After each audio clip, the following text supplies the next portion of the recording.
साहेबांच्या भेटीला. माझी विनंती आहे, फडणवीस साहेबांना माझी विनंती आहे, एक दिवस प्रचार सोडा आणि प्लीज या. तुम्हाला निवडणुका काय कुठच्या पातळीला नेऊन ठेवल्यात ना आपल्याला कळतील. आणि माझी विनंती आहे त्यांना, मोठे नेते आहेत पण मला वाटतं की आपल्या राज्याचे मुख्यमंत्री आहेत, कुठेतरी आपलं राज्य कुठे चाललंय हे त्यांनी पण बघितलं पाहिजे. ही कुठची परिस्थिती आहे? एक आई, एक बायको, 2 मुली आज अस्थि विसर्जन करून आल्यात. कशासाठी? निवडणुकीसाठी. ह्याची उत्तरं मला मिळालीच पाहिजेत आणि बाळासाहेबांना न्याय हा मिळालाच पाहिजे.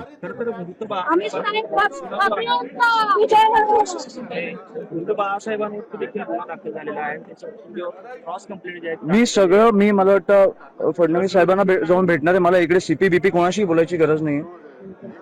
फडणवीस साहेबांनी मुख्यमंत्री म्हणून मला एक 10 मिनिटं द्यावी. मला सगळी परिस्थिती त्यांच्याकडे मांडायची. मला वाटतं एक दिवस सोलापूरला येऊन ते जाऊ शकतात.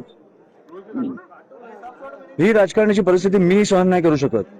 आपलं राज्य असं नाही असू शकत.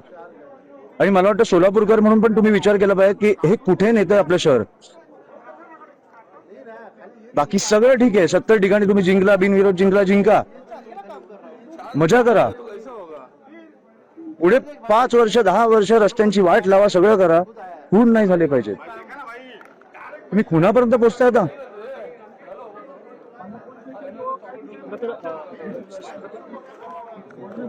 मला काही बोलायचं नाही. मी आता डायरेक्टली फडणवीस साहेबांना जेव्हा प्रचारात वेळ मिळाला, फडणवीस साहेबांशी मला वाटतं ते बोललेत, पण मी जाऊन भेटणार आहे तेव्हा त्यांना जेव्हा वेळ मिळेल तेव्हा मी जाऊन भेटणार आहे.